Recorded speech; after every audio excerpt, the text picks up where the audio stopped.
Sistem informasi rekapitulasi suara atau Sirekap kembali akan digunakan Komisi Pemilihan Umum Jawa Barat pada Pilkada serentak 27 November mendatang.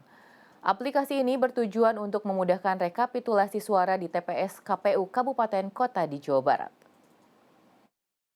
Aplikasi Sirekap akan digunakan saat perhitungan suara selesai dilakukan di setiap tempat pemungutan suara.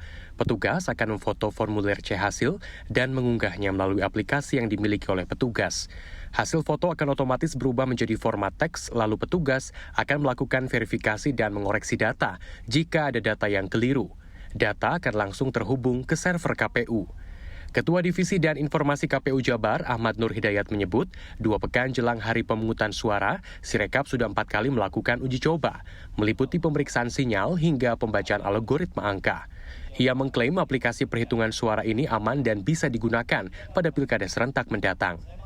KPU RI sudah melakukan kerjasama juga dengan BSSN. Ya tentu sebagai lembaga pemerintah dengan lembaga pemerintah ya G2G begitu ya.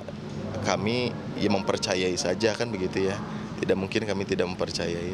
Tapi mudah-mudahan semua prosesnya lancar, sinyalnya juga oke. Dan ini juga kita sudah lakukan 4 kali tahap uji coba. Dan semuanya setiap masalah uji coba pertama kami sampaikan, kedua sampaikan sampai dengan perbaikan-perbaikan yang sifatnya hampir bagus lah kira-kira gitu. Pada hari pemungutan suara nanti akan ada lebih dari 140.000 petugas kelompok penyelenggara pemungutan suara dan lebih dari 3.000 panitia pemilihan kecamatan akan mengoperasikan aplikasi ini di Jabar. Karena itu, KPU Jabar telah menggelar bimbingan teknis penggunaan Sirekap. Anissa Fauzia, petugas PPK Kabupaten Tasikmalaya, mengaku awalnya bingung mengoperasikan Sirekap, tetapi sudah 3 kali menerima BIMTEK mengenai Sirekap yang sudah mulai paham alur tugasnya. Perhatian khusus, ketelitian dari C hasil yang dituliskan di C hasil sama apa yang diupload, apakah sudah sesuai apa tidak, itu aja penting karena C hasil menentukan hasil rekapitulasi. Jangan sampai ada kesalahan apa yang dituliskan dan apa yang diupload, jangan sampai angka yang dituliskan dengan angka yang diupload berbeda. Sementara itu, Direktur Eksekutif Perkumpulan untuk Pemilu dan Demokrasi atau Perludem, Khoirunisa Agustiati, mengapresiasi keberadaan Sirekap. Meski demikian, Perludem tetap meminta KPU untuk terus mengevaluasi secara berkala aplikasi ini jelang pemungutan suara. Karena berkaca pada pemilu Februari lalu, Perludem masih banyak menemukan masalah yang terjadi pada Sirekap. Apakah sudah dilakukan evaluasi secara menyeluruh? Bukan hanya soal sistemnya, tapi juga keamanan, kebersihan cybernya itu perlu dipastikan.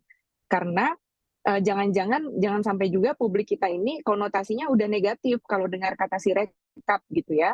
Nah, karena penting kenapa Sirekap ini bukan hanya sebagai tadi jembatan menuju rekapitulasi elektronik, tapi publik kan juga bisa kontrol. Ninis juga meminta agar hasil dari perhitungan versi Sirekap juga tetap dibuka dan bisa diakses publik. Hal ini bertujuan agar transparansi bisa tetap dikawal, karena menurutnya hingga kini KPU belum memutuskan apakah perhitungan yang dimuat dalam Sirekap bisa dibuka atau tidak. Tim Liputan CNN Indonesia, Bandung, Jawa Barat.